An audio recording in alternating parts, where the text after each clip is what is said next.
আমার আল্লাহ বলেন, বন্ধু উম্মত নিবা না, আমার সুন্দর জান্নাত গুলো নিবা। আমার নবী জবাব দেন, মাবুদ গো, তোমার সুন্দর জান্নাত দেখে আমি নবীর কলিজা ঠান্ডা হয় না, তোমার জান্নাত নিতে চাই না, আমার গুনাহগার উম্মত আমারে দিয়া দাও।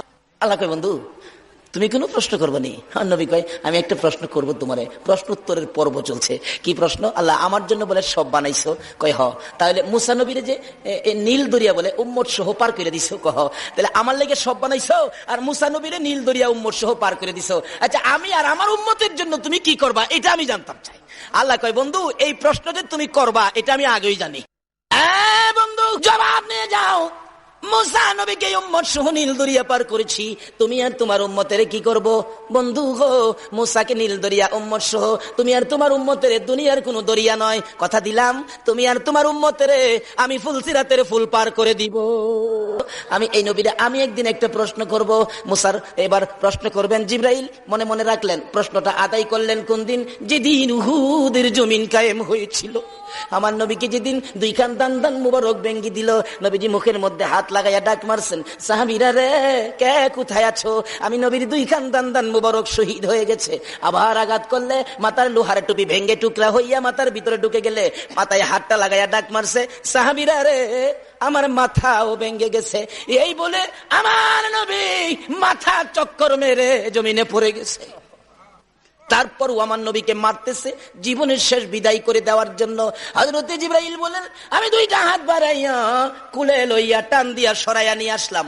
আইনা উহুদ পাহাড়ের মাঝামাঝি, নিচ থেকে দেখা যাবে না এমন একটা জায়গায় আমার নবীকে নিয়ে জিবরাইল দাঁড়াইয়া পাথরের দিকে লক্ষ্য করে ডাকতেছেন, উহুদের পাহাড় ও পাথর দেখ, যেই নবী না হইলে তুই হতি না, আমি জিবরাইল হতাম না রে পাথর। নবীরে মারতে মারতে কি অবস্থা করেছে, একটু বিছানার ব্যবস্থা করে দে, আমি আল্লাহর হাবিবকে শুয়াইয়া রাখি। জিবরাইল বলেন, এই কথা বলার সাথে সাথে দেখি লম্বা একটা পাথর ফাইটা তুলার মতো নরম বিছানা হইয়া যায়। জিবরাইল ওই বিছানার মধ্যে আমার আপনার নবীকে শুয়াইয়া মাথার পাশে বসে বসে প্রশ্ন করতেছিলেন, ইয়া রাসূলুল্লাহ দাঁত ভেঙে গেছে, ব্যথা কেমন লাগে? আমি জিবরাইলের কাছে বলুন। মাথা ভেঙে গেছে, ব্যথা কেমন লাগে? আমি জিবরাইলের কাছে বলুন। আমার নবী চুট্টু চুট্টু সুরে বলতেছেন, চোখের পানি ছেড়ে ছেড়ে বলতেছেন, জিবরাইল রে দাঁত ভাঙ্গা ব্যথা কেমন লাগে জিগাইলি, মাথা ভাঙ্গা ব্যথা কেমন লাগে জিগাইলি, আমার উম্মতের ব্যথা কেমন জিগাইলি না। জিবরাইল দাঁত ভাঙ্গা মাথা ভাঙ্গা ব্যথার চাইতে আমি নবীর গুনাহগার উম্মতের ব্যথা বেশি। এই নবীরে ডাক দিতেন না, দিতেন না? ইয়া মুহাম্মদ পিয়ারা নবী এসো নিরালা, ইয়া মুহাম্মদ পিয়ারা নবী। ভাই সাহেব, এই নবীকে ভালোবাসা দিয়া অলি হইছে। আলোচনা সংক্ষেপে আসলাম। এই নবীকে প্রেম দিয়া অলি হইছে। আর এই অলিদের পাওয়ার কত হইছে কি বলেন? ভারতের জমিনে যায় দেখি, খাজা মঈনুদ্দিন চিশতি রহমাতুল্লাহ আলাইহ আইনা সাগরের কিনারে একটা পাহাড় 3-3.5 ফিট উপরে, এটা খাজা বাবার চিল্লা বলেন। এখানে পাহাড়, পাথরের পাহাড়ের মধ্যে অটোমেটিক কাটা একটা সুরুং, এর মধ্যে নাকি খাজা মঈনুদ্দিন চিশতি রহমাতুল্লাহ আলাইহ বসে বসে আল্লাহকে ডাকতেন, নির্জনে বসে থাকতেন। একদিন তার একান্ত ভক্ত মুরিদ খাজা কুতুবুদ্দিন বখতিয়ার কাকিকে বললেন, কুতুবুদ্দিন এই লোটাটা দিয়ে আমার জন্য আইনা সাগরতে 1 লোটা পানি নিয়ে আসো। উনি বলেন, হুজুর পানি দিবনি, তুমি যাও না।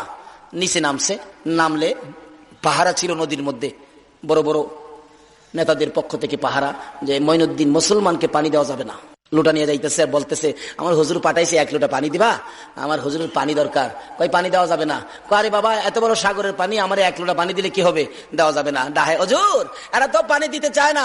খাজা মঈনুদ্দিন বলেন, আর একটু আগে তুমি যাও, আরেকটু যাও, আরেকটু যাও, আরেকটু যাও। হুজুর আর যাইতে দেয় না, এই যে দেখেন তারাইছে, আমার মারবো তারা, আর যাইতে দেয় না, একবারে ধরে লাইছে, যাই দিব না। খাজা মঈনুদ্দিন উপর থেকে ডাকে, এ পানি, আরে কুতুবুদ্দিনকে যখন যাইতে দেয় না তোমরা আইসা বললেই তো হয়। আল্লাহর ওলিরা এই পাওয়ার পাইছি কিনা কোন তো? আরে বিশ্বকাপের খেলোয়াড় তুমি, পানি ডাক দিতে দেরি, আইনা সাগরের পানি লোড়ার ভিতরে আসতে দেরি হলো না। এমনকি মাটির কুয়ার পানি পর্যন্ত শুকাইছে, এমনকি টিউবওয়েলের চাপ দিলে নিচের পানি পর্যন্ত শুকাইছে। দুনিয়াতে দেখেন না, কোর্ট কাছারির মধ্যে এক জাতের ব্যক্তি আছে, তারা আইন বই পড়ছে, সাবজেক্ট পড়ছে। কোর্টের মধ্যে যারা আইন বই নিয়ে কথাবার্তা বলতে পারে তাদেরকে আমরা কি বলি? উকিল। উকিল, আইন বিশেষজ্ঞ। এরা পড়ছে দুনিয়ার সাবজেক্ট, আর আল্লাহর ওলিরা পড়েছে ওই উপরে নিচের সাবজেক্ট। জোরে জোরে কোন সুবহান। ওই সাবজেক্ট পড়লে মিয়া কি হয় দেখেন না, সাবজেক্ট পড়ছে আল্লাহর ওলিরা আর সাবজেক্ট পড়েছে উকিলরা। এক আল্লাহর ওলিরা দুনিয়াতে ওকালতি করে না, তারা ওকালতি করবে আল্লাহর কোর্টে। আর দুনিয়ার আইন সাবজেক্ট নিয়ে যারা ফাঁস করেছেন তারা তো দুনিয়ার কোর্টে ওকালতি করে মিয়া। কি বলেন, দুনিয়ার কোর্ট আর আখেরাতের কোর্ট, এর মধ্যে পাওয়ার কার বেশি হবে, দুনিয়ার কোর্টের না আখেরাতের কোর্টের? ওই কোর্টে আল্লাহর ওলিরা মুখ করবে মিয়া, কথা বলবে। এটা বাস্তব ঘটনা। বাজিতপুর এলাকায় এক ঘটনা ঘটছিল। এক যুবক ছেলে কলেজে পড়ে, যুবতী কলেজে পড়ে, তাদের সাথে মোহাব্বত ভালোবাসার সম্পর্ক। গরিবের ছেলে ছিল যুবকটা, কিন্তু খুব চেহারা খুব সুন্দর। আর মেয়েটা বড় লোকের ধনী বাবার মেয়ে। বলতেছে ছেলেটা যখন সুন্দর আর জায়গা না, দুইজনে মিল্লা বাবার ফান্ডেতে অনেক টাকা লইয়া ছেলেরে পাম্পটি দিয়া লইয়া উদাও। ছেলের বাবা মেয়ের বাবা উভয় টেনশন। আর গেল কই, মেয়ের বাবা কই বুঝামু তোমারে, আমার মেয়ে নিয়ে গেছে, আমি এত বড় শক্তিশালী টাকাওয়ালা, দিছে কেস করে নারী অপহরণ। কিন্তু পুলিশ ঘুরতে ঘুরতে হঠাৎ মেয়েটারে উদ্ধার করে নিয়ে আসছে। মেয়েটা কোর্টে গিয়া বলছে, বাবা কইছে তুই কস না যে আমার জোর করে নিয়ে গেছে। কোর্টে গিয়া বলছে যে স্যার আমাকে জোর করে নিয়ে গেছে, নারী অপহরণ, এত কড়া কেস চাপছে, অন ছেলে তো আর বাড়িতে আসতে পারে না, পুলিশ বাড়িতে দাওয়ায়, বাবা মা সকলে চিন্তা করে আরে ফকিন্নির পোলা তুই কেড়ে গেছলে এই কাজ করতে, ছেলে কই আছে এই খবরও তো পায় না। অবশেষে ছেলের বাবার একজনের পরামর্শ দিল, আপনিও আরেকটা কাউন্টারি কেস করেন না মিয়া। গেছে উকিলের কাছে, উকিল সাহেব এই ব্যাপার। উকিল কই মিয়া এত আইন বই পড়ছি, এটা কোনো ব্যাপার হইলো, আপনার পুলার নিয়ে আসেন। আনছে, রাত্রে বেলা দেখা করছে, উকিলের পায়ে পড়ে গেছে। উকিলকে বেটা কান্দিস না, চিন্তা করিস না, আইন বই পড়ছি, এটা ব্যাপার হইলো তো। তবে শুন, তুই কি করবে শুন, কোর্টের মধ্যে গেলে আমি যা বলি এইভাবে তুই চলবে, এর বাইরে কোনো কথা বলিস না। দেখবেন যারা আল্লাহ ওলিদের কাছে মুরিদ হয়, বাইয়াত হয়, এরা গেলেই দেখবেন আল্লাহ ওলিরা বলেন, বাবা এতদিন যা মনে চা তা করছো, এখন আমি যা বলি এইভাবে চললো, আর পাগলামি করো না। এরকম কয় কিনা? নাকি কোনো পিসাব মগবাজারের হুজুর শিহাইয়া দিছে, বাড়িতে বাইরে গিয়া ওই বাবার মাথায় বাড়িটা মারবি? কখনো নয়। উকিল বলেন আমি যা বলি ঠিক এইভাবে কাজ করবে। আচ্ছা হুজুর ঠিক আছে, কন কি? আপনারটাই তো রাইট। কয় তোরে যাই জিগাইব তুই খালি চায়ে থাকবি, কিছু কইস না, যা কোন লাগে আমি কমো। আচ্ছা হুজুর ঠিক আছে। কোর্টের মাঝে নিয়ে গেছে, বাদী বিবাদী হাজির হাজির। মেয়ের পক্ষের উকিল বলেন, ম্যাজিস্ট্রেট সাহেব এই যদি হয় আমাদের দেশের যুবকদের কাণ্ড কারখানা, আপনারও তো মেয়ে ছেলে আছে স্যার, এইভাবে যদি জোর করে ঘর থেকে মেয়েদেরকে ধরে নিয়ে যায় সমাজ কিভাবে চলবে, বিচারটা কি হইতে পারে? উকিলের মুখ বুঝে নই তো, আর রাখতাছে না কিছু। অবশেষে ম্যাজিস্ট্রেট বলেন, উকিল সাহেব আপনি থামেন, আমি দুইটা প্রশ্ন করি। এই যুবক, তুমি এই মেয়েটাকে যখন জোর করে ঘর থেকে ধরে নিয়ে যাও তখন রাত্র কয়টা বাজে? তার উকিলের পরামর্শ কি ছিল? তোরে যাই জিগাইব চুপ করে থাকবি, রাও করবা না, চুপ, কথা বলিস না, চুপ চাইরিস, ম্যাজিস্ট্রেটের দিকে চাইরিস। আরে রাত্রে তখন কয়টা বাজে? আরে কি ব্যাপার, কোনো কথা কয় না। আচ্ছা তখন তোমার সাথে কতজন লোক ছিল? উকিলের পরামর্শ, কথা কইস না। আরে বাবা এই কি দুইটা প্রশ্ন করলাম। আচ্ছা তখন কি তোমার কেউ দেখছে? কথা কয় না। ম্যাজিস্ট্রেট কয় ছেলে পক্ষের উকিলকে, উকিল সাহেব কি মক্কেল নিয়ে আসলেন? 24 বছর চাকরির বয়স, এই মক্কেল তোর পাইলাম না। তিনটা প্রশ্ন করলাম, একটা কথার জবাবও দিল না। উকিল কয় ওই যে পয়েন্ট, আইন বই পড়ছে তো, আইনের ফাঁক। মাননীয় ম্যাজিস্ট্রেট সাহেব অনুমতি দিলে আমি কথা বলবো। হ্যাঁ বলেন। এই ছেলেটা এত সুন্দর কথা বলতে পারতো স্যার, রেডিওর মতো টপ টপ করে কথা বলতো, কিন্তু যেদিন রাত্রে মেয়েটাকে জোর করে ঘরতে বাহির করে, এই যে মেয়েটা একটা চিল্লানি মারছিন, চিল্লা নিয়ে তার কানের পর্দাটা ফাইটা গেছে স্যার। এখন সে কানে আর শুনে না, কে কি বলে মনের আক্ষেপ নিয়ে তাকায় থাকে, কেন শুনতে পারে না, বুঝতে পারে না, এই জন্য তাকায় থাকে, আর কিছুই জানে না সে।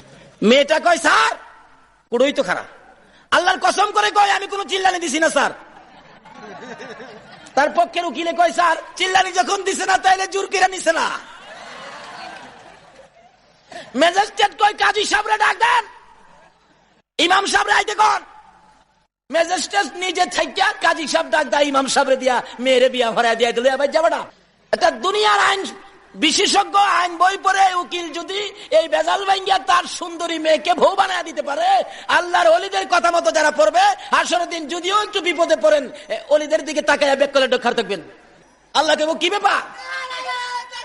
আল্লাহু আকবার, ইয়া রাসূল, ইয়া বলতেছিলাম আসরের জমিনে আল্লাহর ওলিরা বসে থাকবেন, আমার আল্লাহ বিচার শুরু করে দিলে এরকম মুরিদদেরকে, সরল সোজা মানুষগুলো যখন আল্লাহর দরবারে হাজির হবে, আল্লাহর ওলিরা বলবেন কোনো কথাই কইস না, আমি ওই তো আছি, চুপ করে থাক। আল্লাহ প্রশ্ন করলে বারবার খালি হুজুরের দিকে তাকাইব, আল্লাহ বারবার প্রশ্ন করবে, বারবার হুজুরের দিকে তাকাইব।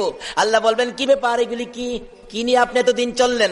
আল্লাহর ওলিরা বলবেন মাবুদ গো, তোমার নামে না রহমান আর রহিম আছে। হ্যাঁ মাবুদ, তোমার নামে যখন রহমান আর রহিম আছে, এরা সরল সোজা মানুষ, রিক্সা চালাইতো, বাস চালাইতো, জমিতে কাজ করতো, সাধারণ ব্যবসা করতো, তারা কি এত কিছু বুঝে? এদেরকে এত কিছু প্রশ্ন করে লাভ নাই। আমার আল্লাহ বলবেন, বন্ধু গো, তোমরা যখন বলেছো লাভ নাই, আর প্রশ্ন করে দরকার নাই, যা যা রে ওই রাস্তা দিয়া জান্নাতে ঢুইকা যা। একটা উকিল যদি এরকম একটা বিপদগামী মক্কেলকে কি বলেন এইভাবে উদ্ধার করে তার বিবি দিতে পারে, আল্লাহ বলবেন, হ্যাঁ আমি দুনিয়ার বিবি নয়, তাদেরকে বলো এক একজনকে ওই ডাইন দিকের রুমের থেকে 70 জন করে হুর নিয়া। সুবহানাল্লাহ কইতেন না? কিন্তু এ ওলি হবেন কিভাবে? ওলি হওয়ার কারণ আছে দুইটা। বলুন কয়টা? কোরআন শরীফে বলছে সবসময় আল্লাহকে নিকটে রাখতে হবে। আল্লাহকে আরো জোরে কোন? আল্লাহকে। আল্লাহ বলছেন, ওয়াইজা সাআলাকা ইবাদি আন্নী ফাইন্নী করিব। আল্লাহ কয়, বন্ধু গো, আমার মহব্বতের বান্দারা কি আমারে তালাশ করে? আপনি বলে দেন না, আমি তো নিকটে, একদম নিকটে। আল্লাহর ওলিরা আল্লাহরে কোথায় রাখে কোন তো? নিকটে। ডাইকে নিকটে রাখে, এরপরে দাবি দাওয়া করে নিজের জন্য, মুরিদদের জন্য, ভক্তবৃন্দ, মহব্বতীদের জন্য। যাই হোক, বলতেছিলাম এভাবে নিকটে রাখতে পারলে আর যদি এই কাণ্ড কারখানা গঠানো যায় তাহলে কি হবে? আল্লাহ বলবেন, আমি জান্নাতি হুর দিব, সুন্দর সুন্দর হুর দিব। এই জন্য নিকটে রাখতে যায়। ওলি হবেন কিভাবে হবেন? রাস্তা এক নম্বরে ওলি হবে আল্লাহকে নিকটে রাইখা মহব্বত করতে হবে নবীকে। বলুন, মহব্বত করতে হবে কাকে? গাউসে পাকের জমিনের একটা ঘটনা আলাপ করি। জুনাইদ আল্লাহর ওলি ছিলেন, জুনাইদ বুগদাদি। বাগদাদের জমিনে যিনি ঘুমিয়েছেন, জুনাইদ বুগদাদি রহমতুল্লাহ জীবনীতে পাওয়া যায়। উনি ইরাকের পালিত বাদশার বিরাট বড় পালোয়ান ছিলেন। যা খাওয়া খাওয়াইতো, বাবারে খাওয়াইয়া। এই একদিন বাদশা বলেন, জুনাইদ এত শক্তি তোমারে করলাম, কিন্তু শক্তির একটা খেলা তো দেখলাম না, একটা খেলা তো তুমি দেখাইবা। কয় ঘোষণা দিয়ে দেন, আমি জুনাইদের যদি হারাইবার কোনো মায়ের সন্তান থাকে, নাই তো দেখেন আমার শক্তিটা। পুস্টারিং করলেন, জুনাইদকে হারাইতে পারলে 10,000 টাকা, আমাদের হিসাব বললাম 10,000 টাকা পুরস্কার। এই অবস্থা দেখে আমার নবীর একজন আওলাদ গরিবী অবস্থায় দিন কাটে, বাচ্চা কাচ্চা নিয়ে 3 দিন পর্যন্ত চুলায় আগুন জ্বলে না। বাচ্চারা বাবার সামনে কাঁদে, কিন্তু বাবা খানা দিতে পারে না। অবশেষে বাহির হয়ে গেলেন রোজগারের তালাশে। যাইয়া দেখি একটা পোস্টারিং করা, জুনাইদ পালোয়ানকে হারাইতে পারলে 10,000 টাকা পুরস্কার। ওই আর যা করছে খোদা, জুনাইদের লগে লইরা মইরা হয়ে যামুগা, কারণ পোলার মুখে, বাচ্চার মুখে খানা দিতে পারি না, এই জীবন রেখে লাভ নাই। গিয়া বলছে, বাদশা তোমার জুনাইদ কোথায়? আমি তো জুনাইদের সাথে লড়বো। বেটা যে লড়বো কয়, ওখানেই কাঁপতাছে। বাদশা কয়, পেটে বুঝি ভাত নাই, মাথা বুঝি ঠিক নাই, জুনাইদের সাথে লড়বা? জুনাইদের নাম শুনলেই কত মানুষ হার্ট ফিল করে। জুনাইদকে জীবনে দেখছো? কয় না দেখি নাই। দেখা যাও বাংলা রুমে যাইয়া। কই তোমার জুনাইদ? যায় দেখে বাংলা রুমে। বাবা রে বাবা, আপনি জুনাইদ? হ্যাঁ, আমি তোমার সাথে লড়বো। 3 দিন খাউন নাই, বেটা কাইতিয়া জায়গা। বেটা বলে, জুনাইদের সাথে লড়বো। জুনাইদ কয়, বেটা পেটে ভাত নাই, 50 টাকা লইয়া বাড়িতে যাও, যাও আমার সাথে লইরা জীবন দিও না। কয়, জীবন আমি দিব না, তুমি দিব। তুমি কেমনে জানো? আইনতে তো দেখালে কি হয়েছে, লড়বে। রবিবার দিন মাঠে হাজার হাজার মানুষ, ফাইনাল খেলা হইব। কি খেলা হইব? মাঠে এভাবে হাজার হাজার মানুষ। জুনাইদ নামছেন, কুস্তি লড়বে। আর আওলাদে রাসূল সাল্লাল্লাহু আলাইহি সাল্লাম মাঠে নামতেছে, কুস্তি লড়বে। মানুষ দেখে, আরে এটা কি দেখবো রে, হাতির সাথে মশা, এটা আঙ্গুলে কোথা দিলেই তো শেষ। কাছাকাছি আসলে লেফারি ডাক জানলেন, বাবা আপনি তো হারতেই পারেন না, আপনি কি লড়বেন? জুনাইদের আঙ্গুলের গোতা সই পারবেন? বেটা দমক মারছে, এই লেফারি আইনত কথা বলেন, মরলে তো আমি মরবো, আপনার কি? নিয়ম অনুযায়ী খেলার বাঁশি বাজান। বাঁশি বাজাইবার আগে আওলাদে রাসূল জুনাইদের দিকে লক্ষ্য করে ডাক দিলেন, এরে জুনাইদ আয়, এদিকে আয়, 2টা কথা বলার সুযোগ দিবি? হ্যাঁ বলেন। কানের কাছে মুখটা লাগাইয়া বলেন, জুনাইদ রে, আমাকে চিননি? আমি ওই নবীর বংশধর, যে নবী সৃষ্টি না হইলে জগতের কিছুই হতো না। জুনাইদ, আজকে 3 দিন পার হয়ে যায়, আমি নবীর আওলাদের চুলায় আগুন জ্বলে না। হাদিস শরীফ খুঁজলে পাওয়া যায় গো, কোন দিন আমার নবীর চুলায়ও আগুন জ্বলতো না। শুধু নবীজি নয়, নবীর কলিজার টুকরা ফাতেমার চুলায়ও আগুন জ্বলতো না, তবু তারা আমার আল্লাহকে ভুলে না। হযরতে বেলালে হাবশী বলেন, একদিনকার ঘটনা, আমার নবী বাহির হয়ে গেলেন কালিমাটা লইয়া, বাড়ি বাড়ি যাইতেন, ঘরে ঘরে যাইতেন। 15 দিন হয়ে গেল, আমার নবী 15 দিন পর মদিনায় ফিরে আসলে হযরতে বেলালে হাবশী মসজিদে নববীর সামনে দাঁড়াইয়া ডাকতেছেন, ইয়া রাসূলুল্লাহ, বাহির থেকে আইসা, সফর থেকে আইসা মসজিদের নববীর মধ্যে যাইয়া 2 রাকাত নামাজ পড়েন। আজকে আপনার পায়ে ধরি, অনুরোধ করি, আজকে মসজিদের নববীর ভিতরে আগে ঢুকবেন না, আগে ঢুকেন ফাতেমার ঘরে, যাইয়া দেখেন ফাতেমা জীবিত আছে কিনা। হুজুর গো, আল্লাহর কসম করে বলি, আপনি যাওয়ার 15 দিন পর্যন্ত এর মধ্যে ফাতেমার ঘরের দরজা খুলতে কোনোদিন দেখি নাই। হুজুর, আমি বেলালের মন বলে গো, ফাতেমা দুনিয়ায় নাই। হযরতে বেলাল এইভাবে যখন চোখের পানি ছেড়ে ছেড়ে বলতেছেন, আমার নবী ফাতেমার ঘরের দরজায় যে আওয়াজ দিলে, দুর্বল কণ্ঠে ফাতেমা জবাব দিলেন, বেঁচে আছি। দরজাটা খুলে দিলে রাসূল বলেন, আমি তাকাইয়া দেখি ফাতেমার চেহারাটা কালো হয়ে গেছে। জান্নাতি মহিলাদের সরদারিনী ফাতেমার চেহারাটা কালো। প্রশ্ন করলাম, ফাতেমা গো, ব্যাপারটা কি? এভাবে তোমার চেহারা কালো, দুর্বল কেন? আল্লাহর হাবিবের প্রশ্নের জবাব দেন, ফাতেমা বাবা গো, আপনি যাওয়ার 15 দিন আজ পার হয়ে যায়, এই পর্যন্ত 15 দিন পর্যন্ত আল্লাহর কসম করে বলি ফাতেমার চুলায় আগুন জ্বলে না। একদিনকার ঘটনায় পাওয়া যায়, আমার নবী 3 দিনের উপবাস। এই জন্য ভাববেন না আমার নবী গরিব, এটা উম্মতের জন্য রাখছেন। কোন কোন গরিব উম্মত এই করলে আমার রাসূল বলছে এরকম গরিবদের সাথে আমার হাসরটা হবে। কি বলেন, আমার নবী কি গরিব? নবীর উপাধি কি? 2 জাহানের বাদশা। কি কোনোদিন গরিব হতে পারে? কিন্তু নবীজি গরিবিটাকে পছন্দ করতেন উম্মতের জন্য। নবী গরিব হবে কেন? আমার আল্লাহ একদিন বলেন, বন্ধু গো, উহুদ পাহাড়টা স্বর্ণ বানাই দেই আর নিচে দিয়ে চাকা লাগাই দেই, আপনার প্রয়োজনে স্বর্ণ বিক্রি করবেন, চলবেন। আমার নবী কয়, খোদা গো, এই পাহাড় স্বর্ণ বানায় কি আমার উম্মতেরে দিবেন? কয় না, আপনার উম্মতেরে দিব না। কয় না, আমি সেই নবী না, নিজে পেট ভরে খাবো, উম্মতে পাবে না। আমি ওই নবী, আমারা যেটা দিবেন সেটা আমার উম্মতেরে দিতে হবে, তাইলে নিব। ইয়া রাসূলুল্লাহ, উম্মতকে দেওয়া হবে না। তাইলে আমি এটা নিব না। নবী 3 দিনের পেটের খিদা লইয়া হাঁটতে হাঁটতে যাইতেছে ফাতেমার ঘরের দরজায়। ফাতেমা, ফাতেমা রে, ঘরে আসো কিনা? ফাতেমা চোখের পানি মুছতে মুছতে দরজাটা খুলে দিলেন।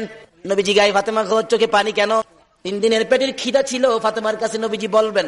এমন সময় ফাতেমা বলেন, বাবা গো, চোখে পানির কারণ হলো আজকে 4টা দিন পার হয়ে গেছে, আমি ফাতেমার চুলায় আগুন জ্বলে না। বাবা, সেই জন্য আমি কান্দি না, আমি কান্দি আমার কলিজার টুকরা 2টা সন্তান হাসাইন আর হুসাইন পেটের খিদার যন্ত্রণায় যাইয়া দেখো গো বাবা, গলাগুলি করে গলা কাটা মুরগির মতো চটপট করে করে না না না না কইয়া কান্দে, পেটের খিদা সইতে পারে। আমার নবী কান্দে, ফাতেমা রে, কই রে আমার হাসাইন, কই রে আমার হুসাইন?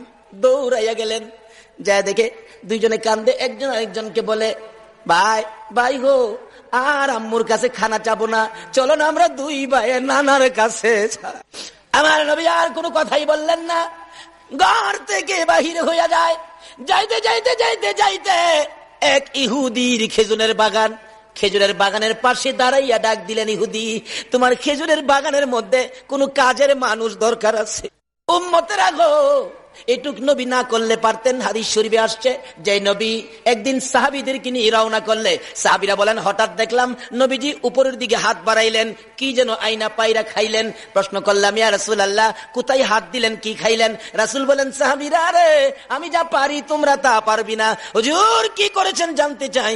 রে সাহাবীরা, আমার মন চাইলে আমি হাত বাড়াইলাম, ওই জান্নাতের ফলের গাছ থেকে একটা ফল পাইরা আমি রাসূল খাইলাম।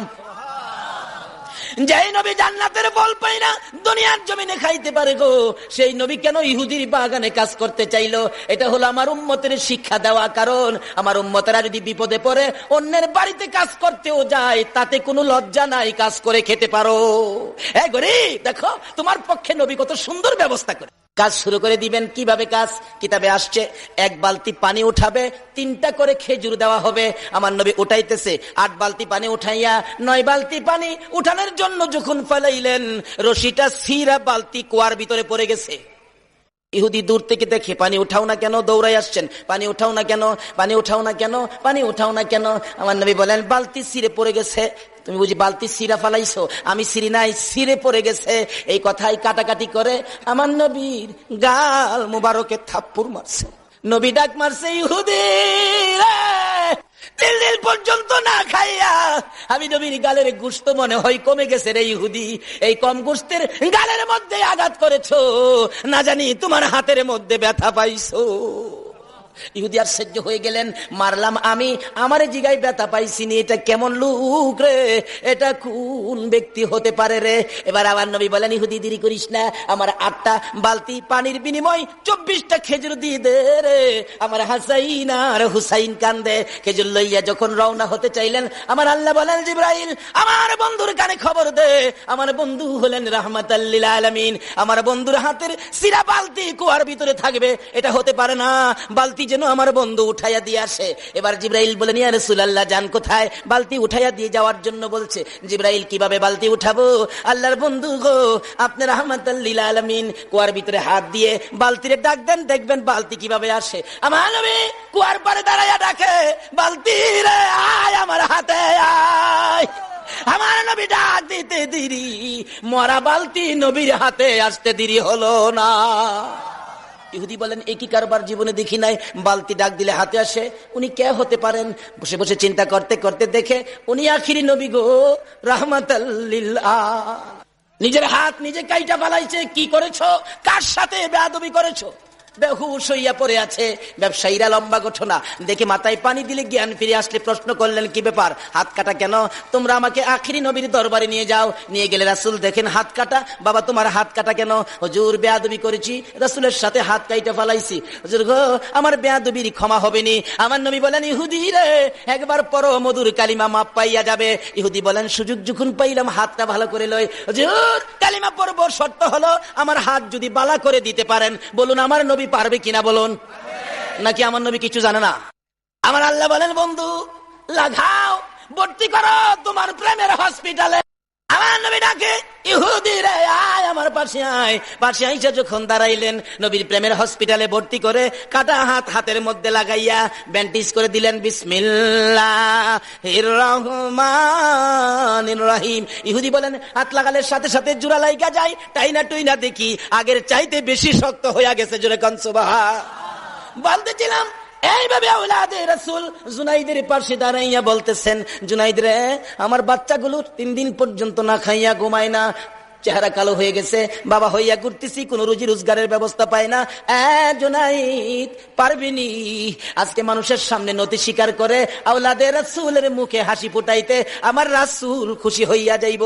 জুনাইদের কানে কানে যখন নবীর ভালোবাসা, আওলাদে রাসূলের ভালোবাসার গানটা যখন শুনাইলো, জুনাইদ মাটির দিকে মাথা দিয়া চিন্তা করে কি করা যায়। এমন সময় জুনাইদ বলেন, আমি শুনি মাটির কোণার দাঁড়াইয়া দাঁড়াইয়া আবার রাসূল যেন ডাকতেছেন, জুনাইদ পারবিনি আমার আওলাদের মুখে হাসি ফুটাইতে? ফিরাইস না রে, আমি রাসূলের কলিজায় আঘাত দিস না। জুনাইদ বলেন, কণ্ঠ আমার কানে লাগতেছে। চিন্তা করলাম কি করা যায়। নিজের আমিত্ব, নিজের বাহাদুরি, নিজের বরত্ব মাটির সাথে মিশাইয়া নবীর প্রেমার ভালোবাসার বাজারে বিক্রি করে দিয়ে আওলাদে রাসূলের সাথে কুস্তি শুরু হয়ে যায়। জুনাইদ কুস্তি লড়বে, বাঁশি যখন ফু দিলেন লেফারি, এবার জুনাইদের গায়ে যখন আওলাদে রাসূল আঙ্গুলটা লাগাইলো, চিত হইয়া জমিনে পড়ে গেছে, উঠতে পারে না। লেফারি বলেন, কি হলো? লোকেরা বলেন, কি খেলা হলো? আল্লাহ বলেন, এটাই হবে ফাইনাল খেলা। উঠো, উঠছে। আবার আঙ্গুল ইশারা করলে জমিনে পড়ে গেলে বুকের উপর চইরা বসছে। হয় না, আবার আবার লাগাইলে 3 বার পড়ে গেলে এবার পরাজয় বরণ করেছে জুনাইদ। লোকেরা বলেন, বাদশার দরবারে যাও না, এই বাদশা তোমাকে খানা খোরাক দিবে না, বেতন দিবে না। জুনাইদ চোখের পানি ছেড়ে ছেড়ে মাটির দিকে তাকাইয়া নিজ বাড়িতে রওনা হয়। আর উপস্থিত জনগণকে বলতেছেন, সম্মানিত দর্শক মন্ডলী, যেই খেলা দেখার জন্য আসছো, আজকের খেলার মতো কোন দিন আর খেলা হয় নাই। যাই বলো না বলো, বাদশার দরবারে আর যাইতে পারবা না। জুনাইদ বলেন, জনগণ গো, আমি এই বাদশার দরবারে আর যাইতে চাই না, আমি দুজাহানের বাদশার দরবারে রওনা হয়েছি। এই ভালোবাসার কারণে পালোয়ান জুনাইদ এশারের নামাজ পড়ে যখন বিছানায় শুইলেন, জুনাইদ বলেন, আমি ঘুমাইতে না ঘুমাইতে দেখি দয়ার নবী, মায়ার নবী আমি জুনাইদের ঘরে হাজির হইয়া গেছে। মাথায় হাত বুলাইয়া ডাকতেছে, জুনাইদ রে, আমি নবীর ভালোবাসায় নিজের আমিত্ব বিলীন করে দিয়েছো, নিজের বাহাদুরি বিলীন করে দিয়ে আমার নবী, আমি নবী আওলাদের মুখে হাসি ফোটাইয়া পুরস্কারের ব্যবস্থা করে দিয়েছো, সেই জন্য আমি নবী তুমি জুনাইদকে পুরস্কার দেওয়ার জন্য আসছি। নবী নিজের হাতে জুনাইদের মাথায় পাগড়ি পরাইয়া বলে দিলেন, জুনাইদ রে, আজ তুই পালোয়ান জুনাইদ নয়, আজ থেকে তুই হলে তাজুল আউলিয়া, আউলিয়াদের মাথার তাজ জুনাইদ। জুরে জুরে কন্যা সুবহানাল্লাহ। একদিনের নবীর ভালোবাসায় জুনাইদ ওলি হইয়া যায়। এই নবীর ভালোবাসা ব্যতীত আল্লাহর ওলি হওয়া যায় না। শুধু এই নয়, নবীর ভালোবাসায় আরো কত কি পাওয়া যায়। হাদিস শরীফ খুলে দেখুন, হাদিস শরীফে আসছে হযরত আব্দুল্লাহ বিন খুযাইফা নামে নবীর এক আদরের চাবি ছিলেন। নবীরে কেমন ভালোবাসতো, বিয়ের দিন রাত্র 12টা প্রায় বাইজা গেছে, নবীজি চিঠি দিয়া পাঠাইলেন খুযাইফার কাছে, চিঠিখানি নিয়ে দিবে। চিঠি নিয়ে একজন সাহাবী দৌড়ায় গেলেন, গিয়া দেখেন বিয়ের রাত্র, মাত্র বিয়ে হয়েছে, খানাদানার সামনে আস্তা মুরুগ সামনে হাজির, ডাকতেছেন, এক খুযাইফা মুরগির মধ্যে হাত দিও না, মাত্র বিয়েটা হয়েছে। তার আগে নবীর চিঠি আসছে, চিঠির মধ্যে হাত দাও। নতুন জামাই মুরুগ সরাইয়া ওইটা দাঁড়ায়া গেছে, ইয়া রাসূলুল্লাহ কন্যা, আর যদি কোন ইয়া রাসূলুল্লাহ, ইয়া রাসূলুল্লাহ বলে দাঁড়াইয়া খুযাইফা চট করে চলে আসছো। হুজুর আমি সজাগ ছিলাম, বিয়ের রাত্র বিয়ে হয়েছে, খানার টেবিলে খানা আসছে, খানা খাই নাই, আপনার ডাকে চলে আসছে আপনার ভালোবাসার মালা গলায় লইয়া। এমনি সময় নতুন বিবির হাতের চিঠি, স্বামী একটু আসো তোমাকে দেখা দেয়, তুমি তো চট করে চলে গেলা, তোমাকে আমি দেখি নাই, তুমিও আমাকে দেখো নাই। ও স্বামী, আমি বাধা দিব না গো, মহিলারাও কেমন মহিলা ছিলেন, বাধা দিব না, যুদ্ধে যাইবা, নবীর জন্য শহীদ হইবা, আমার কোনো আপত্তি নাই, চিনে যাও, পরিচয়টুকু নিয়ে যাও, কাল কিয়ামতে আমি যখন বলবো আমি শহীদের বিবি, তুমি যেন আমাকে বিবি বলে চিনতে পারো। সেই জন্য চিঠি সিরা ফালাইলেন, নবী পাঠাইছে চিঠি, কারো চিঠি হাতে নিব না। আবার চিঠি গেলে রাসূল জিজ্ঞেস করলেন, কিসের চিঠি রে খুযাইফা? হুজুর আমার নতুন বিবির হাতের চিঠি দেখার জন্য বলছে। অনুমতি দিলেন, দেখে আসো। ওরে দরজার সামনে দাঁড়ায় ডাকতেছে, বিবি বিবি রে, দেখ জীবনের শেষ দেখা। রাসূল বলছে প্রধান সেনাপতি হব, আমি যদি শহীদ হয়ে যায় এই দেশে আর দেখা হবে না রে বিবি, দেখা হবে রে হাসরের ময়দানে। বিবি বলেন, স্বামী ঘরের ভিতরে আসো। না না, ঘরের ভিতরে যদি ঢুকি, তোমার দিকে যদি ভালো করে তাকাই, হয়তো নবীর মহব্বতের চাইতে তোমার মহব্বত বেশি হবে, আমার যাইতে বেশ দেরি হয়ে যাবে। না না, আর দেখবো না, আমি তোমাকে দেখেছি, তুমি আমাকে দেখে দাও। এই বলে বিদায় হইয়া নবীর সামনে হাজির। সকালবেলা যুদ্ধ চলে গেলে, যুদ্ধ করতে করতে নবীর আদরের প্রধান সেনাপতি শহীদ হয়ে গেছে। এই খবর যখন পৌঁছে যায়, নতুন বিবি আওলাকে সে পাগল বেশে ঘর থেকে দৌড়ায় বাহির হয়। রাস্তায় যাকে পাই জিজ্ঞেস করেন, যুদ্ধের থেকে আসছেন, হুনাইনের ময়দান থেকে আসছেন? হ, আমার স্বামী আব্দুল্লাহ বিন খুযাইফা বলে শহীদ। কে বলছে? কি বলেন? মৃত্যুর খবরটা কি মানুষ সন্তানদের কাছে, আপনজনের কাছে কি সরাসরি কয়? না, বাড়িতে যাও বাবা, তোমার বাবার শরীরটা বেশি ভালো না, বাড়িতে যাও, এরকম কইলেই কিন্তু বোঝা যায়। বিবি বলেন, শুনেছি শহীদ, বলো আমার স্বামীর লাশটা কোথায়, আমি মন ভরে জীবনের শেষ দেখা দেখবো। ওই সাহাবী বলেন, না না, তোমার স্বামী তো পিছনে আসতেছে, আসল খবর সরাসরি কয় না, পিছনে তো আসতেছে, কথা তো সত্য। আরেকজনকে পাইলেন, কোথায় যাও? যুদ্ধের ময়দানে। আমার স্বামী বলে শহীদ, ঘো দেখতে যায়। কে বলছে? তোমার স্বামী পিছনে আসতেছে। এইভাবে যাইতে যাইতে হযরতে আবু বকরের সাথে দেখা। আবু বকর, কোথায় রে? আমার স্বামী বলে শহীদ, না পিছনে আসতেছে। এই খবর আসতে আসতে সকলেই খালি বলেন পিছনে আসতেছেন। দৌড়ায় গেলেন, ইয়া রাসূলুল্লাহ, আমার স্বামী আব্দুল্লাহ বিন খুযাইফা তো শহীদ শুনলাম, এখন তো সকলে বলে আবু বকর সহ বলে পিছনে আসতেছে। হুজুর কি ব্যাপার আমি জানতে চাই। আমার নবী বলেন, সকলে যখন বললেন পিছনে আসতেছে, আমার আবু বকর বললেন পিছনে আসতেছে। আরে খুযাইফার নতুন বিবি, অপেক্ষা করো, তোমার স্বামী পিছনে আসতেছে। আমার আল্লাহ বলেন, জিবরাইল আমার বন্ধুর ভালোবাসায় জীবন দিল রে, তার বিবি পাগল বেশে তালাশ করে। আবু বকর বলেন, সাহাবারা বলেন পিছনে আসতেছে। আমার নবীও যখন বলেছে পিছনে আসতেছে, রে জিবরাইল, আমি আল্লাহ আমার বন্ধুর ভালোবাসার প্রেম ভালোবাসার কারণে, যা যা তুই দৌড়াইয়া যা, পিছনে যখন আসতেছে আমার বন্ধু বলেছে ওই আব্দুল্লাহ বিন খুযাইফার লাশ মাথায় ধরে ধাক্কা দিয়া দাঁড় করাইয়া দে, আমার ওই নবীর প্রেমের পুরস্কার হিসাবে বানাইয়া ওই আব্দুল্লাহ বিন খুযাইফাকে জীবিত করে দে। পিছনে পিছনে হাইটা হাইটা যেন যাইতে থাকে। সাহাবারা তাকাইয়া দেখে আব্দুল্লাহ বিন খুযাইফা ওই কাদের থেকে নাইমা নিচে হাইটা হাইটা যাওয়া শুরু করে দিলেন। জোরে জোরে কন্যা সুবহানাল্লাহ। এইভাবে নবীর ভালোবাসার পুরস্কার পাওয়া যাবে। এই নবীর ভালোবাসা ছাড়া ওলি গাউস কুতুব হওয়া যাবে না। ভাই সাহেব, আসল জায়গায় আসেন। এগুলি শিখতে গেলে অলির দরবারে যাইতে হবে। বলুন, কার দরবারে যাইতে হবে? দেখেন আল্লাহর ওলিদের ভয় নাই, কোরআন শরীফ আসছে, আল্লাহরে কাছে রাখে, তাদের জন্য কি অবস্থা। কিতাবে ইঙ্গিত আছে এরকম একটা ঘটনা। এক ছাত্র শিক্ষক, মনে করেন আপনাদের এই বিপাড়া বাজারের উপর দিয়ে যাইতেছে, যাওয়ার সময় ছাত্র দেখে আঙ্গুর খুব সুন্দর, জিগেলের আঙ্গুর কত, কয় 10 টাকা কেজি, কয় আমরা দেশে আলু 10 টাকা, আপনার দেশে আঙ্গুর 10 টাকা, হাই খুব ভালো তো। দেখে এটা ঘি দোকানে, খুব ভালো ঘি কত, কয় 50 টাকা, সরিষার তেল কয় 50 টাকা, তেলে ঘি একদম। যাই হুজুর, এই দেশে কিতাবি ঘটনা বলছি, এই দেশে তো খুব ভালো, তেলে গিয়ে একদম, আঙ্গুর আলু একদম, এই দেশে আমি থাকি হুজুর। উস্তাদ কয় বেড়া, যে দেশে তেলে গিয়ে একদম, এই দেশের মানুষের বিচার নাই, থাকিস না লজাইগা। কয় হুজুর আপনি জানেন না কিছু, আপনি জানগা, আমি এই দেশে থাকি লই। এবার এই দেশে থাইকা ভালো ভালো জিনিস খাইতেছে। এক ঘটনায় দেশে ঘটছিল, কিতাবি ঘটনা। এক বাদশার বাড়িতে চুর ঢুকতে চাইছিল, নিচে দিয়া চুরি করতো। এই হিন কাটটা বিল্ডিং এর নিচে যে যাইতে চাইছে না, এই বিল্ডিং এর ইট খুললা পইরা চুরের পিঠে চাপা খাইয়া চুর গেছে গা মইরা। চুরের বাবা খবর পাইয়া দৌড়াই আইছে, আমার পোলা মরছে। কি আপনার বাড়ির বিল্ডিং এর ইট খুললে আমার বেটা চুরি করতে আইছা, আমার বেটা মারা গেছে, ওখানে আপনার বিচার হইব। আচ্ছা চুর মারা গেলে কি ভাই বাড়িওয়ালার বিচার হয়? আচ্ছা ওখান কিন্তু বুশের বিচারটা ঠিক তদরূপ। হাজার হাজার মুসলমানদেরকে ইসরায়েলি বাহিনী পাখির মতো গুলি করে করে মারে, তাদের বিরুদ্ধে কোনো বিচার নাই। নিরস্ত্র নিরীহ নিষ্পাপ ইরাকের মুসলমানগুলোকে পাখির মতো গুলি করে করে মারতেছে। এমনকি মায়ের কোলের শিশুরা পর্যন্ত রেহাই পায় না। 18 মাসের একটা পূর্ণিমার চাঁদের মতো এক ধন্য মায়ের সন্তান মায়ের কোলে ছিল, আমেরিকার বাহিনীর গুলিতে মার কোল থেকে বাচ্চার মাথাটা উড়ে গেছে। কি অপরাধ করেছিল মায়ের কোলের শিশুরা, পত্রিকা খুললে আর সহ্য করতে পারি না। আজকের বিচার আমরা ওলিদের হাতের সাথে হাত বাড়ায়া, আর দুনিয়ার কোনো মানুষের কাছে নয়, জাতিসংঘের কাছে নয়, আজকের বিচার আমরা কার কাছে দেব? বাগদাদের জমিনকে যেন আল্লাহ পরিষ্কার করে দেয়। ইরাকের জমিনের মুসলমানদেরকে, যেই জমিনে ইমাম হুসাইন মাতাবিহীন শুয়ে আছে, যেই জমিনে ইমাম হুসাইনের কলেজার টুকরা 6 মাসের শিশু আলী আসগর শুয়ে আছে, গাউসে পাক শুয়ে আছে, আল্লাহ যেন এই জমিন থেকে বেঈমান মার্কিন বাহিনীকে বিতাড়িত করে ইরাকি মুসলমানদের বিজয়ের পতাকা যেন আল্লাহ উড়াইয়া দেন। সেই দোয়া করতে আপনারা রাজি আছেন না? আসুন আমরা জাতিসংঘের কাছে আর এই বিচার দেব না, বিচার দিব আমাদের আল্লাহর কাছে। আমার আল্লাহ যে বিচার করবেন এটা কিতাবে ইঙ্গিত আছে। কষ্ট হইতাছে ভাই সাহেব? বাগদাদ ছাইরা লই কি কর, বাদশা কইতাছে বাবা হ্যাঁ ঠিকই তো, চুর মারা গেছে তো, কামটা খারাপ হয়েছে। আচ্ছা চুর মারা গেলে কামটা ভালো হয়েছে না খারাপ হয়েছে? দেখেন কোন দেশে কি হয় না হয়, আর সমস্ত দোষ এনে মুসলমানরা দিয়া বইতে হয়। এলাকাটা দোষ যে দেয় কে? উনি বুশ।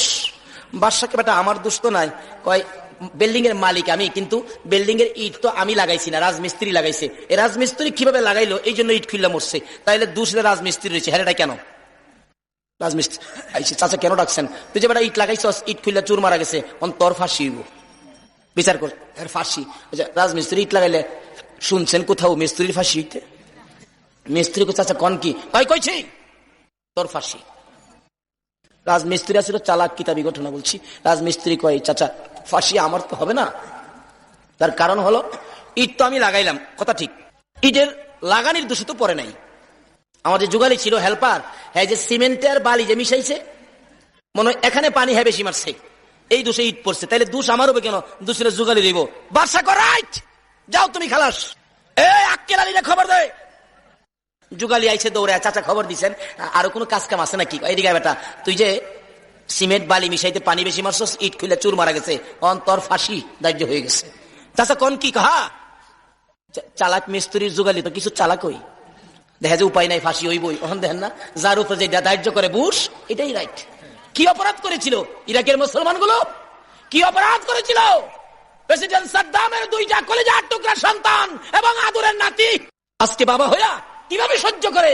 এরপরও পত্রিকায় দেখেছি সাদ্দাম বলেছে আমার 2টা পুত্র কেন, আল্লাহ যদি আমাকে 100 পুত্র দিত, আজকে ইরাকের মাটি পবিত্র ভূমি মুক্তি করার জন্য 100 ছেলেই আমি দিয়ে দিতাম আল্লাহর রাস্তা। এবার বলতেছেন চাচা আমার তো দোষ নাই, আমি বালি আর সিমেন্ট মিশানোর সময় আপনার বাড়ির কর্মচারী একটা হাতিলিয়া বাইরেছিল, আগেকার জমিদারদের হাতি আসছিল না, এই হাতিলিয়া বাইরেছিল, এই হাতির দিকে আমি তাকাইছিলাম, মনে হয় এই সময় একটু পানি বেশি পেয়ে গেছে। তো দোষ হলে তো আপনার হাতিওয়ালা, হ্যাঁ বাইরে কেন, আমার দোষ নাই। বাদশা কর রাইট, তুই খালাস যা। কিতাবি ঘটনা বলছিল এইসব, এই ঘটনা যে ঘটবে আগে ইঙ্গিত করা হয়েছে। ডাক দে আইসে চারাগালি, জি তুই কি করলি? কি তুই হাতি দিয়ে বেরিয়েছিস, পানি বেশি মারছে, ইট খুলে চুর মারা গেছে, তোর ফাঁসি। চাচা আমার দেখা চাচা আসলে আমাদের বিচার ঠিক, কিন্তু দুষ্টা আমার না। কেন? কয় হাতিলে তো প্রত্যেক দিন বাহির হই, কিন্তু এরকম তো আর হইছে না। কিন্তু এদিন কারণটা কি জানেন? কয় না, কারণটা হলো হাতির গলায় যেটা গঙ্গুর দিছিলেন, এই গঙ্গুরটা যে কামারে বানাইছে হ্যাঁ এটার মধ্যে আওয়াজ বেশি দিছে। এই আওয়াজ শূন্য কিন্তু জোগালি বেড়া চাইছে, এই জন্য পানি বেশি মাইরা সিমেন্ট বালু মিক্স হয় নাই, ইট খুললা মারা গেছে। বাদশা কর রাইট, তুই খালাস, খবর দে ওই হাতিওয়ালা রে, ওই কামার রে, গঙ্গুর যে বানাইছে। কামার বেড়া তো ভাই সারাদিন আগুনের কাছে থেকে লোহা পিটাইতে পিটাইতে শরীর একবারে কঙ্কাল হয়ে গেছে। কেন মিয়া কি বেড়া জিগায় দাও বানাইবেন? কয় বেড়া রাখ, আমার কাছে তো দাও বানালেই মানুষ নাকি খন্তি বানাইবেন না কুড়াল? শুন কি বাদশা পাঠাইছে তোমার কাছে, বেচারা আগুন টাগুন ফালাই ওইটা খারুয়া কাঁপতাছে, দুর্বল মানুষ তো, আলাগ গরিব মানুষ। বাদশা পাঠাইছে আমার কাছে, কপালটা বুঝি আমার ফিরছে। বাদশা কইছে যাইতেন, দৌড়ে বাড়ির ভিতরে গেছে, বিবি বিবি গো আমার ভালো ভালো কাপড় টাপড় গুলো খুইলা দে। বাদশা বলে কইছে আমারে চাইতাম, কপালটা ফিরছে, আর লোহা পিটাইতে হবে না, আগুনের কাছে বসতে হবে না, ভালো ভালো কাপড় টাপড় পইরা বেটা দৌড়ে গেছে। বাদশা আমাকে কেন ডাকছেন? আমি তো আপনার ডাকে হাজির। কয় তুই গঙ্গুট বানাইছিস বেটা, আওয়াজ বেশি দিছস, অহন চুর মারা গেছে তোর ফাঁসি। এমনি তো বেটা মরা, আরো মরে যেতেছে না। বাদশা কি কইলেন? কইছি কি বলেন? পৃথিবীর আইন এখন কি বিশ্বের বিচারটা ঠিক এরকম না? বুশে যে দেখো নির্দোষী মানুষগুলোকে বুশের ইঙ্গিতে গুলি করে করে মারা হচ্ছে। এই বুশ বিলিয়ার, একটা পিঁপড়া বানাইবার ক্ষমতা তোমাদের আছে কিনা? একটা পিঁপড়া মারলেও তোমাকে জবাব দিতে হবে। আর আল্লাহর অতি আদরের একক ইচ্ছায় সৃষ্টি এই মানুষ জাতিকে এইভাবে মারতেছো, আমার আল্লাহ আর সহ্য করবে না। বাগদাদের জমিনকে, পবিত্র ভূমিকে নিশ্চয়ই আমার আল্লাহ পবিত্র করে ছেড়ে দিবেন। সকলে বলুন আমিন। এবার বলতেছেন হ্যাঁ চাচা ফাঁসি দিবেন। আমি কথা বলতে পারি? কোনো কথা নাই, তুই আওয়াজ বেশি দিয়ে গঙ্গুট বানাইছিস কে? ঠিক আছে দেন, কি করব নিয়ে গেছে ফাঁসির কাস্টে, কিতাবি ঘটনা বলছি, নিয়ে ফাঁসির কাস্টে দিবে। ফাঁসির কয়রা জল্লাদ গলাত লাগাইতে চাইতেছে, মানে এত হ্যাংলা ছিল লোকটা, ফাঁসির কয়রা গলাত লাগবে দূরের কথা, মাথার থেকে মাথা দিয়ে বাইরে নিচে পড়ে যা। বেশ কয়েকবার চেষ্টা করলেন, লাগাইতে পারলেন না। অবশেষে জল্লাদ বিরক্ত হইয়া খবর দিলেন, বাদশাহ কি আসামি দিলেন? এটা তো লাগাইতে পারি না। বাদশাহ কো রাইট, ছেড়ে দাও। ছেড়ে দিছে বলে জল্লাদ কইতে আপনি যে রায় করলেন, রায় তো কার্যকর করতে হবে, অন কারে দিয়া করবো? বাদশাহ কই তাইলে দেখো এই মাপের গলা কার আছে দেখো। ঘুরতে ঘুরতে ঘুরতে ঘুরতে ঘুরতে ঘুরতে যাইয়া দেখে ওই যে বিদেশি বলছিল উস্তাদের, হুজুর আপনি জানগা এই দেশে থাকি, উস্তাদ বলছিল এই দেশে কিন্তু বিচার পাইবে না। আপনি কি জানেন মিয়া, জানগা আপনি? গিয়া মাপ দিয়া দেখে দেখেন না, আমরা দেশের বিদেশ থেকে যে আই দেখেন না মাশাআল্লাহ ফল ফলা দেখাইয়া, আর এই কিসিমের খাইছি তো, মাপ দিয়া দেখে একেবারে সুতাই সুতাই লাগছে। নাম কি? আমি তো বিদেশি। বিদেশি? বাদশার কাছে জমা দিয়ে পাইছি এমুক জায়গায় আছে একজন বিদেশি। সকালবেলা পুলিশ পাঠাইছে, দইরা আনছে। হ্যাঁ, বাদশার সামনে দাঁড়াইছে। হ্যাঁ, বাদশা কয় তুমি কি বিদেশি? হ্যাঁ। এই ঠিকানা? বলে হ্যাঁ। আসো। বাদশা আমাকে কি বেকার ভাতা দিবেন? কয় বেটা চুর মারা গেছে, অন্তর ফাঁসি হবে। চিন্তা করেন চুর মারা গেছে, কার ফাঁসি? এবার মাপ দিয়া দেখে লাগে। বাদশাকে বেটা তোমার ঘাড় মোড়া দেখিয়া তোমার ফাঁসি, কারণ এই মাপের গলার পাই না ফাঁসির কাছে লাগাইবার লাগিয়া। কই আমার কি দোষ? কি কয় দোষ এটাই তোমার ঘাড় মোড়া। আচ্ছা অন কি বুশের বিচারগুলি ঠিক এরকম না? যে দেশে তেল আছে এই দেশে আক্রমণ করো। বিচার শুরু হলো। কি বিচার? মোটা বেড়ারে লইছে, গলা মোটা, খেলা আছে নি? লাগাইছে। জল্লাদ কয় ওজো বাদশা আলমদার লাগে। সময় কতটার সময়? 12টা 1 মিনিট। মাইপা দেখছে ঠিক আছে, মানুষ খারাইছে ফাঁসির কাষ্ট, ছেলেটা কাঁদতেছে, বিদেশি মানুষ, বিদেশি বিদেশি। আরে হুজুর কইছিন রে দেশে থাইস না, হন বুঝলাম। হুজুর কইছি যে আল্লাহ ওদের তো কইছিন এটা মান্য না, এরপর ভেতর অনেকে ঢুকছেন ভাই সাহেব, এর লাগি তো গলাত ফাঁসি। হুজুর যে কইছি ওখানে হুজুরের দাম হয়েছে, আগে হিসাবের দাম নাই। কান্দে। বাসাকে কি আমার হুজুরের কাছ থেকে একটু দেখা করে আসি, হুজুরের কাছে দেখা করে আসি। যাও অনুমতি দিলাম। গিয়া হুজুরের পাওয়া দিয়ে কান্দা, হুজুর ওর দিনে আপনার চিনছি, হুজুর হুজুর কিছে আমার তো ফাঁসি রায় হয়ে গেছে। কবেটা আগে তো কইছিলাম আমার কথা হইনা চল, হুজুর পাওয়া ধরি আপনার, আপনার কথা হইনা চল। অন কি লাভ হইব? হুজুর কয় আচ্ছা ঠিক আছে চল চল আজাই আমি যাবো। রাস্তা দিয়া কই হুজুর আমার কি পাইব? কয় আমি থাকতে তোর চিন্তা কি, চিন্তা করিস না, আজাই। রাস্তা দিয়া কই তোরে যখন ফাঁসি দিতে চাইবো আমি তোর ধাক্কা মেরে ফেলাই দিয়া আমার গলাটা বাড়াই দিব, আর আমার দিতে চাইলে তুই আমার ধাক্কা মেরে ফেলাই তোর গলাটা বাড়াই দিবি। হুজুর তারপরে কি কি ভাই দা আমি বুঝলাম না, তুই রাহরিস না, তোর কিছু কোন লাগতো না। আমাদের একটা কথা আছে না, উস্তাদের মায়ের জানি কোন সময় বাইশা শেষ মুহূর্ত। এবার কয় চল যাইতেছে একটু গিয়ে। হুজুর কি হইব আমারও পাইব কি? কবে আমি তো চিন্তা করছি উস্তাদের মায়ের যাই কয় বাদশা আরে ফাঁসি দেয় দিচ্ছেন, তাড়াতাড়ি ফাঁসি দেন। কই কি রে আয়া কই বাঁচাইবো, আর তাড়াতাড়ি দিত, কই তাড়াতাড়ি দেন। লাগাইতে চাইছে পরে গিয়া উস্তাদ গিয়া ধাক্কা মারে, হ্যাঁ না না হ্যাঁ হ্যাঁ আমার ছাত্র এক আমারে তুই আমার হুজুরে দিবেন, বাদশা কই এদিকে দুজনে এদিকে। এই ফাঁসি রশির মধ্যে লাগে মরবার লাগে দুয়াটা পাগল মানুষ বাঁচতে চায়, আপিল করে আবদার করে, আর তোরা দুয়াটা হমানে মারতে চাস, ব্যাপারটা কি? মুরব্বী নিয়ে এদিকে কি ব্যাপার? মুরব্বী কইতাছে, উস্তাদ কইতাছে, হুজুর বিশ্বাস হুজুর কইতাছে, বাদশা আসল কথাটা কই শুনবে না কি? আজকে রাত্রে স্বপ্নে দেখছি এই ফাঁসির রশিটা যার গলাত লাগিয়া মরবো হ্যাঁ হগলের আগে বেহেশত যাইব। কিতাবি ঘটনা বলছি। তো এই জন্য ভাবলাম হ্যাঁ ছাত্র পোলাপান মানুষ, হ্যাঁ এখন যাইতো কি লেগিয়া, হ্যাঁ আরো কিছুদিন দুনিয়া খায়াতে রাখ না, আমি বুড়া হয়েছি আমি আগে যাই। বাদশা কয় তাই নাকি? তাই না হইলে কইছি তো আজকে কি আমার সামনে আমার রাজ্য থেকে তোমরা আগে বেহেশত যাইতা? এই দুয়ারে বের কর, জানায় দাও সারা দেশে বাদশা আনুষ্ঠানিক ভাবে আজকে বেহেশত যাইব, এই রশি আমার গলায় দে। অপেক্ষায় থাকুন এই নিরপরাধ মুসলমানদেরকে নির্দেশ দিয়ে যারা পাখির মতো গুলি করে করে মারাইছে, এই বুশ বিলিয়ারের আর বেশি দিন বাকি নয়। বিচারের দাহ্য, বিচারের রায় হয়ে গেছে, একদিন বেশি দিন আর বাকি নয়। সমস্ত পৃথিবীর মানুষ মিলে রায় করবে বুশ বিলিয়ারের গলায় ফাঁসি। এই বিচারটুকু দেখার দরখাস্ত আল্লাহর দরবারে করতে রাজি আছেন কিনা? আজকে আমরা এই দরখাস্ত করব। এই পবিত্র ভূমি মক্কার পরেই তো মদিনা, মদিনার পরেই তো বাগদাদ। আজকে এই বাগদাদের ইজ্জত আল্লাহ যেন রক্ষা করেন। এই বাগদাদের পবিত্র ভূমিকে পবিত্র করে মার্কিন বেঈমান বাহিনীকে বিতাড়িত করে বিজয়ের পতাকা যেন মুসলমানদের কলিজা যেন ঠান্ডা করে দেন। সকলে বলুন আমিন। আজকে তাদের জুলুম অত্যাচারে কত সন্তান হারা মা রাস্তায় রাস্তায় ঘুরছে, বাবা বাবা করে কত সন্তান মা বাবা হারা রাস্তায় কান্দে, কান্দার শোনার মানুষ পর্যন্ত নাই। কি অপরাধ করেছিল? আসুন আমরা নবীকে ভালোবাসি, ওলিদের পক্ষে থাকি, আল্লাহকে কাছে রাখি। আল্লাহ বলছে তোমরা আমাকে কাছে রাখো, তাহলে আমি যে কাছে, এটা যদি তোমাদের সাথে থাকে তোমরা ওলি হইতে পারো। বলছিলাম যে গাউসে পাকের ঘটনা, বাচ্চার সময় এক মহিলা গিয়া বলছে, হ্যাঁ যাইতেছে গাউসে পাকের বাবার কাছে। খেয়াল আসেনি কথাটা? গাউসে পাক রাস্তার মধ্যে ছিলেন, বাচ্চা মানুষ তো, কানতে কানতে মহিলা, হুজুর আমার পেটের বাচ্চাটা কি হবে?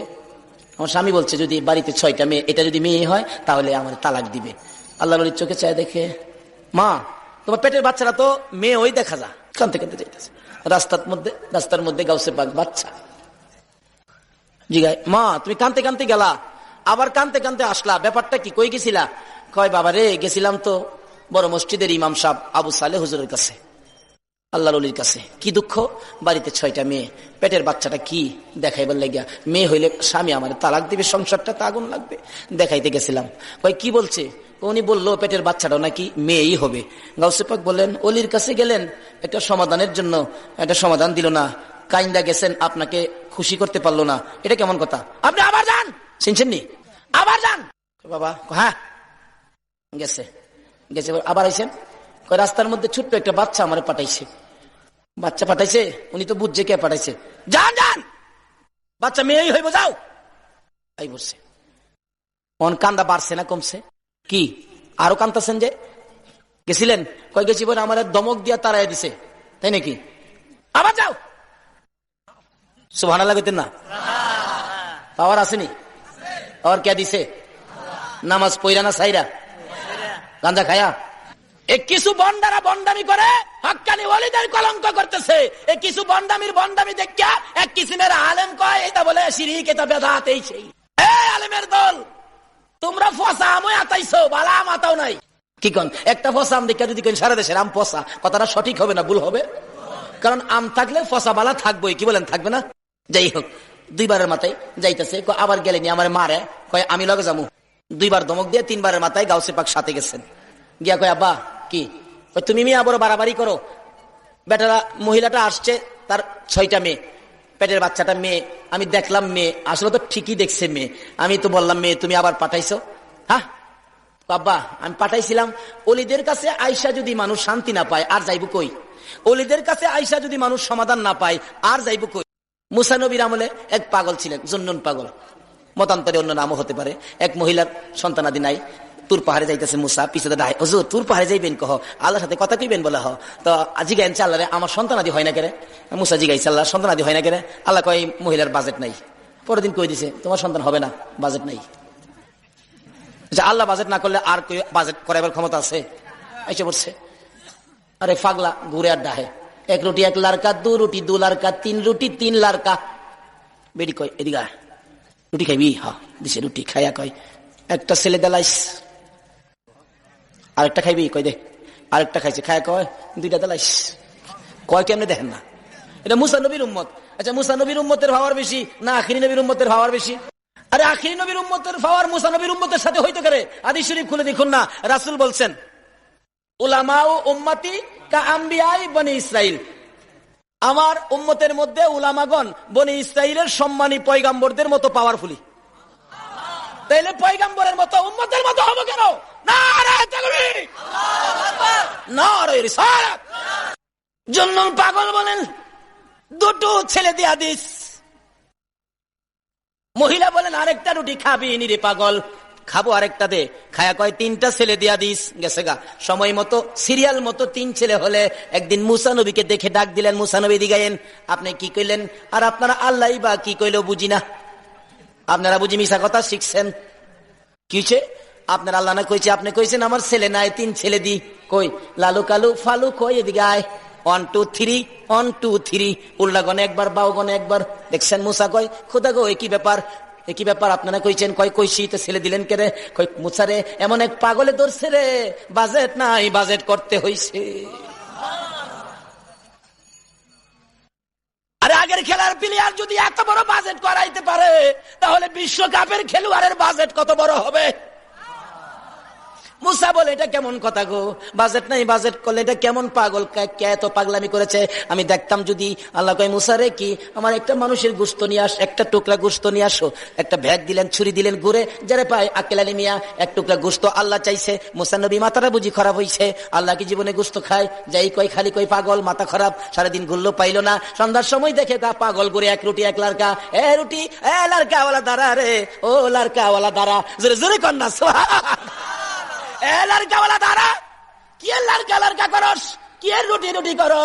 আমার আল্লাহ কইছে এক টুকরা গোশতের দরকার মানুষের গোশত, তুই দিবি কিনা ক? ওই জন্য পাগল বলেন এ মুসা তোর আল্লাহরে জিগারে কোন জায়গার গোশত পছন্দ করে? তোর আল্লাহরে জিগা, তোর আল্লাহরে সুবহানাল্লাহ বলতেন মুসা রে তোর আল্লাহরে জিগারে কোন জায়গার গোশতটা দিলে খুশি হবে? আরে একখানতে দে, সারাদিন ঘুরছি বিরক্ত হয়েছি দে, ছুরি দাও, ছুরি লইয়া এখান থেকে দিলেন, এখান থেকে দিলেন, এখান থেকে দিলেন, এখান থেকে দিলেন, এখান থেকে দিলেন, এক থলি বইরা গোশত দিলেন। মুসা রে সমস্ত শরীর থেকে টুকরা টুকরা করে গোশত দিলাম, তোর আল্লাহ যেখানের গোশত পছন্দ লাগে বলি সেখানের গোশতটা খাইতে। মুসা কয় তাড়াতাড়ি দে, লইয়া খালি ঘুরছে যাইবো। আল্লাহ কয় মুসা পাইছসনি গোশত, পাইছসনি? আমি আল্লাহর কথা শোনা মাত্র যেই পাগল সারা শরীর থেকে টুকরা টুকরা গোশত খুলে আমি আল্লাহরে দেয়, মুসা তোর শরীরে কি গোশত ছিল না রে মুসা?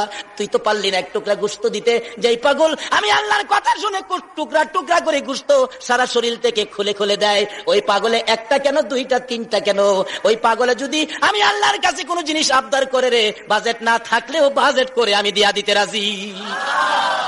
বলতেছিলাম মুসা নবীর উম্মত শুধুমাত্র টুকরা টুকরা গোশত দেয় গো, আখিরি নবীর উম্মত নিজের কলিজা খুইলা দিয়া দেয়। হাদিস শরীফে আসছে অনেক মজার লম্বা ঘটনা, যাইতে পারবো না, সময় নাই। কেন দিবে না আমার আল্লাহ? গাউসে পাক বলেন বাবা গো আমি পাঠাইলাম আপনি আল্লাহর ওলি, আপনার কাছে আসার পরে যদি সমাধান না পাই আর কোথায় যাবে? আপনি যে ধমক দিয়েছিলেন দ্বিতীয়বার আসা, প্রথমবার আসার পরে আপনার ধমকে তাকায়া দেখেন, আপনার ধমকে পেটের মেয়েটা ছেলে হয়ে গেছে। দেখেন বাবা দ্বিতীয়বার পাঠাইলাম, আবার যখন ধমক দিয়েছিলেন বাড়ির 6টা মেয়ে ছেলে হয়ে গেছে গো বাবা। বাবা আবার যদি ধমক দেন সমস্ত পৃথিবীর মহিলাগুলো ছেলে হইয়া যাইব। ইনি হলেন বড় পীর গাউসুল আজম, বাগদাদের জমিনে যিনি ঘুমিয়েছে। এ বেঈমান আমেরিকার বাহিনী আর বেশি দিন থাকতে পারবে ভাই সাহেব, আসল জায়গায় আসেন। এগুলি শিখতে গেলে অলির দরবারে যাইতে হবে। বলুন কার দরবারে যাইতে হবে? দেখেন আল্লাহর অলিদের ভয় নাই, কোরআন শরীফ আসছে আল্লাহরে কাছে রাখে, তাদের জন্য কি অবস্থা। একবার একটা ঘটনা হয়েছিল। কি ঘটনা? এই জুনাইদ বুগদাদি রহমতুল্লাহ যখন পালোয়ান ছিলেন তার সাথে তার বন্ধু ছিলেন, বন্ধুরা ছিল খ্রিস্টান। আমাদের মধ্যে হিন্দুদের সাথে মুসলমানদের বন্ধুত্ব আছে না, এরকম বন্ধু ছিল খ্রিস্টান, সবসময় জুনাইদের কাছে থাকতেন। জুনাইদ অলি হওয়ার পরেও জুনাইদের কাছে আসতেন। একদিন বললেন জুনাইদ বাবা আমি তো আপনার কাছে আসতে পারবো না আগামীকালকে। কেন? আগামীকালকে আমাদের 1800 খ্রিস্টানের পীর পাদ্রী আসবেন। তাই নাকি? কয় যে তোমাদের পাদ্রী কি বলে আমাকে নিয়ে যাইবা, আমি শুনবো। ঠিক আছে চলেন না, চলেন চলেন। এবার 1800 খ্রিস্টান নিচে বসছে, পাদ্রী পিসাবকে উপরে বসাইছে, মাইক দিলেন ওয়াজ করবেন। জুনাইদও কিন্তু নিচে বসছে। আল্লাহ কয় আমার আখিরি নবীর উম্মত, আমার নবীর আশেক জুনাইদকে নিচে বসাইয়া এই পাদ্রী তুই উপরে বৈশা মাতবুরি করবি? না না, এই মাতবুরির সুযোগ দিব না। এবার পাদ্রির গেট বাল্ব বন্ধ করে, এনে তো গেট বাল্ব আছে কিন্তু দেখে নেন, হাতে দেখেন না আছে। আল্লাহ কয় গেট বাল্ব বন্ধ, আমার আখিরি নবীর উম্মত নবীর আশেক নিচে বসে তুই মাতবরি করবি, বন্ধ। কথা বলতে পারে না। আধা ঘন্টা পার হয়ে গেল, কথা বলতে খালি ডুব গিলে। সকল খ্রিস্টানরা কয় হুজুর মারেন না, মানে তাদের ইচ্ছে হলো দেখা দিব জুনাইদ রে। জুনাইদ মাথা নিচে দিয়ে বসে নিচে। অবশেষে পাদ্রী জিগায়, এখানে কি কোনো আখিরি নবীর উম্মত আছে, নবীর আশেক কোনো ব্যক্তি এখানে আছে? ওই জুনাইদের বন্ধু কয়, পাদ্রী সাহেব আমার বন্ধু জুনাইদ আখিরি নবীর আশেক মুসলমান, উনি এখানে আছেন। কই কই জুনাইদ কোথায়? আমি। আপনি নবীর আশেক জুনাইদ? কই এর লেগে আমার গেট বাল বন্ধ, আপনার সামনে কথা বলার সাহস আমরা নাই। জুনাইদ আচ্ছা এখন আপনার সাথে ওয়াজ চলো, কি ওয়াজ? আচ্ছা আমি দুইটা প্রশ্ন করি জুনাইদ, আপনি জবাব দিবেন। কি প্রশ্ন? এক নম্বরে প্রশ্ন হলো, আচ্ছা আপনারা যে বলেন জান্নাতের মধ্যে একটা ফলের গাছ হবে, এই ফলের গাছটা নাকি সমস্ত জান্নাতের দরজা জানালা দিয়ে ফলের ডাল ভিতরে ঢুকবে, একটা গাছ এত বড় 10টা পৃথিবীর সমান একটা জান্নাত, এর প্রত্যেকটা ঘরে ঘরে কিভাবে ঢুকবে একটা গাছ? এটা বুঝে আসে না। জুনাইদ কয় আর কি প্রশ্ন? এই গাছের ফল নাকি সকালে খাইবে যে মজা, বিকালে খাইবে ডবল মজা, ডাইন দিকে চাবাইলে যেই মজা, বাম দিকে নিলে অন্যরকম মজা, জালটক। জুনাইদকে প্রশ্ন করেন না আর কি? কয় না দুইটার উত্তর দিয়ালন। আপনি জানেন না? কয় জানলে আপনারা জিগাইছি। ও আপনি জানেন না, হিসাবে বেরিয়েছেন। বলতেছিলাম আল্লাহর ওলিদের কথা। জুনাইদ বাগদাদি জিগাই, আপনি কি পারেন না? কয় মিয়া পারলে জিগাইছি। তাইলে আমি আপনারা শিখাবো। হ্যাঁ। আপনি শিখবেন? বলে হ্যাঁ। তাইলে আমি শিখাইলে আমি কি হব? শিখাইলে কি হয়? শিক্ষক। আর যিনি শিখবেন ইনি হলো কই ছাত্র উপরে বসে থাকবো আর শিক্ষক নিচে বসবো, এই শিক্ষা আমি শিক্ষা দেই না। সঙ্গে সঙ্গে পাদ্রী নাইমা নিচে গেছে, জুনাইদের উপরে বসাইছে। আল্লাহ কয় এবার ঠিক আছে। আরে আকাশ জমিন হইল সৃজন নবীর কারণে, এই আকাশ জমিন হইল সৃজন নবীর কারণে, সেই জমিনে খেলে আল্লাহর ওলিগণে। কন্যা সেই জমিনে খেলে আল্লাহর। আল্লাহ কই নবীর লেগে সব বানাইলাম, নবীর উম্মতই তো খেলবো, ওলি গাউসকে তোমরা খেলবো, তোমরা কি মাতবরি কর্তা? জুনাইদের উপরে বসাইছে, পাদ্রীও নিচে বইছে। 1800 মুরিদ খ্রিস্টান কয় মাইরা লাইছে রে, সর্বনাশ করছে। কলঙ্কের গলা হার আমাদের গলায় পড়াইছে, আমরা হুজুরে নামাই দিল। আর রাহনা মিয়া প্রশ্ন করলে তো প্রশ্নের জবাব না দিতে তো আমরা হুজুরও হিলারে নামাই দিব। আল্লাহ কয় আখিরি নবীর উম্মতের নামাইবার ক্ষমতা পৃথিবীর কারো। তখন প্রশ্ন আসবে, হুজুর বাগদাদের ঘটনা যে এরকম, এটা তো বুঝলাম না। আচ্ছা বাগদাদের আমেরিকার বাহিনীর বিচার এবং বুশ বিলিয়ারের বিচার যে হবে, এটা কিন্তু কিতাবের মধ্যে ইঙ্গিত আছে। কি বলেন? এটা একটু শোনা দরকার আছে কিনা? গাউসে পাকের যে ক্ষমতা আছে বাগদাদের শুয়া শুয়া, এটা বোঝা দরকার আছে কিনা কন্ত? ওইসব কিতাবে ইঙ্গিত আছে। এই ঘটনাটা কিভাবে? যেমন মনে করেন বাগদাদের জমিনে গাউসে পাক শুয়া রয়েছে, এত বড় আক্রমণ, কিন্তু এটা কিতাবের মধ্যে পাওয়া গেছে এরকম একটা ঘটনা ঘটবে। তার কারণ হলো মানুষের ইমান হালকা হয়ে গেছে। কেন? মানুষ ইরাকে যুদ্ধের আগে দেখেন পেপারটা খুইলা টিভির খবর রেডিওর খবরে খালি দেখে রাশিয়া কি কইছে, রাশিয়া কইছে আক্রমণ করা যাবে না। ফ্রান্স কি কইছে? হ্যাঁ ফ্রান্সও আমরা লগে, রাশিয়া আমরা লগে, ফ্রান্স আমরা লগে, চীন আমরা লগে। আল্লাহ কই কিরে রাশিয়া ফ্রান্স তোরা লগে এইটা কইলি? আরে আমি আল্লাহ তোরা লগে কিনা এটা তো কইলি না। আচ্ছা দেহুম রাশিয়া আর ফ্রান্সে তোরে বাঁচাইতে পারে কিনা? গাউসে পাক বাগদাদে শুয়া শুয়া কইতাছে আমিও দেখতাম তোরে হে হারানি বাঁচাইতারে। নবীকে মহব্বত করে জুনাইদ বাগদাদি ডাইরেক্ট ওলি হয়ে গেছে। ওলিদের সাথে এটা বিস্তারিত আলোচনা করা গেল না। নবীর মহব্বত, ওলিদের সাথে সম্পর্ক রাখেন, রাস্তাটা খুঁজে আপনিও পাবেন, আমরাও পাবো। একটা ওলির মা হতে পারবেন, একটা ওলির বাবা হতে পারবেন। আল্লাহ আমাদেরকে সেই বুঝ দান করুক। সকলে বলুন আমিন। আসেন একটু দরুদ সালাম মদিনা পাঠায় দোয়া করি। ইয়া নবী সালাম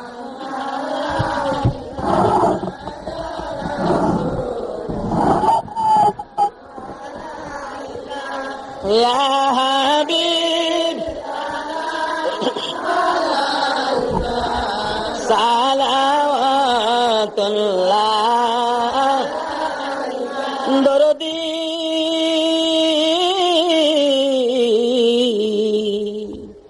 ওগো দয়াল নবীজি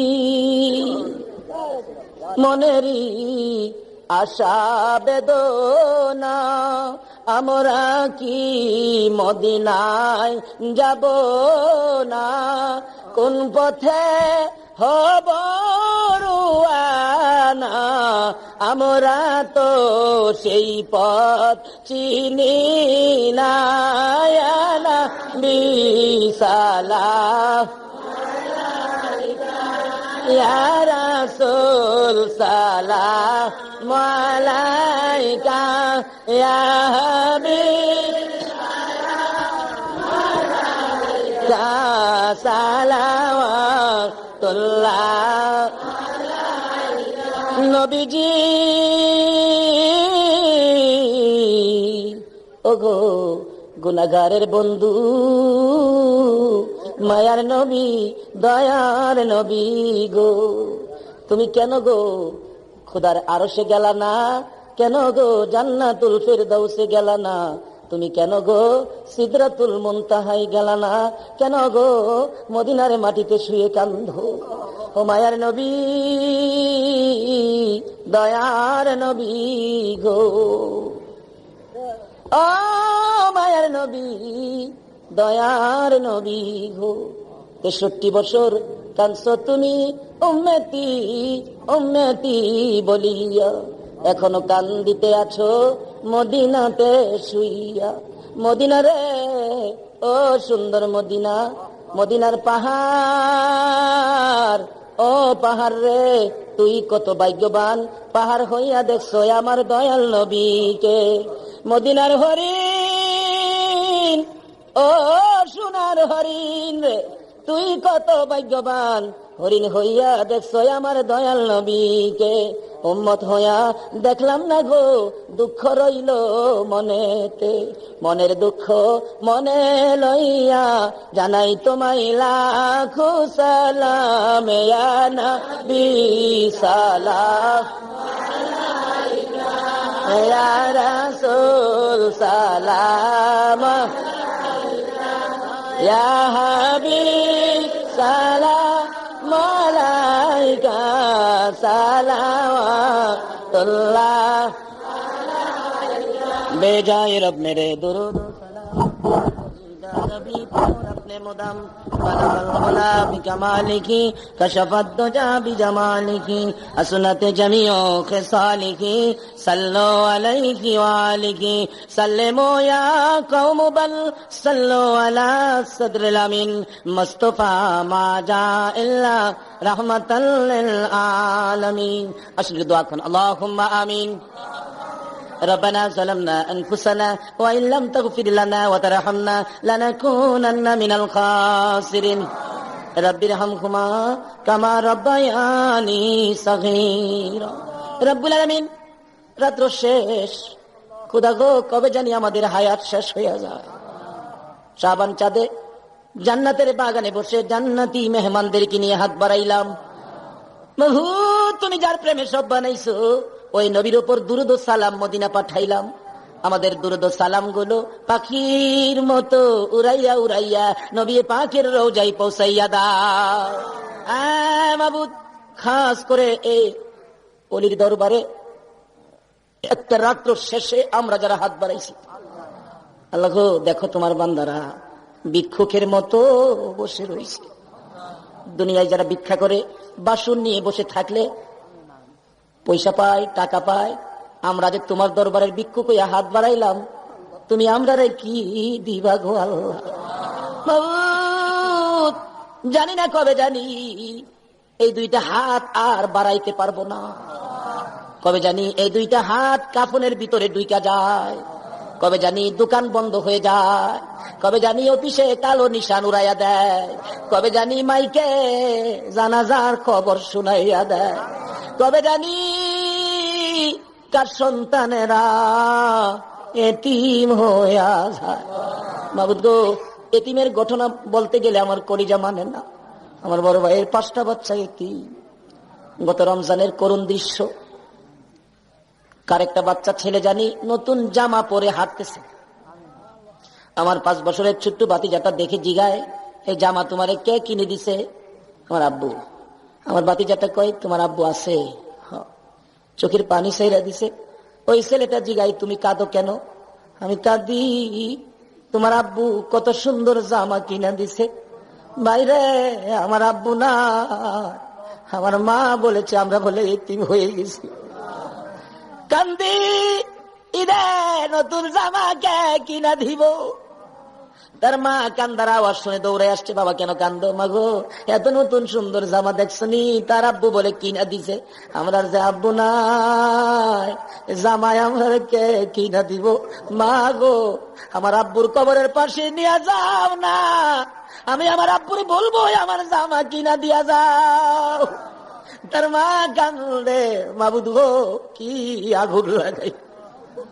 অবশেষে মা ধৈর্যের সহিত বুঝাইতেছে, বাবা কান্দিস না, তোর কাকারাই তো তোর জামা কিনা দিব। ওই দিন আমি বাড়িতে ছিলাম, দৌড়া যাই আমার সামনে দাঁড়াইয়া দুইটা বাতিজা কান্দে, কথা বলতে পারে না। জিগাইলাম বাবারা রে কেন কান্দ গো বাবা? একটা কয় কাকা আমরা যে বাবা নাই গো, আমরা ঈদের কাপড় কে কিনা দিব গো কাকা? আমরা ঈদের কাপড় কিনা দিবেনলি কাকা গো, জামা কিনা দিবেনলি? আমি চোখের পানি রাখতে পারতেছিলাম না। ওই দিন বাজারে যাইয়া আগে তাদের জামাগুলো কিনলাম। তারা বিশ্বাস করে বাড়িতে আসতে রাত্র প্রায় 10টা বাজে গেছে। আইসা দেখি এখনো ঘরের দরজা খোলা দেখা যায়। তার মা বলে, ভাই রে একটু পরে পরে আমার এতিম সন্তানেরা দরজাটা খুইলা ডাক মারে, কাকা আইসলি। দৌড়াই এসে সামনে দাঁড়ায়। জিজ্ঞেস করি, বাবারা কেন আসছো? কোনো কথা কয় না, চোখের পানি ছাড়ে। বাবারা রে কেন কান্দো? আমি তো বেঁচে আছি, কি লাগবে তোমরা বলো আমার কাছে। এই ছেলেগুলি ডাক দেয়, কাকা আমরা অন্য কিছুর জন্য কান্দি না, আপনি 2 দিন 3 দিন পর পর বাড়িতে আসেন। কাকা গো আমরা আব্বু কি আর জীবনে বাড়িতে আসবে না?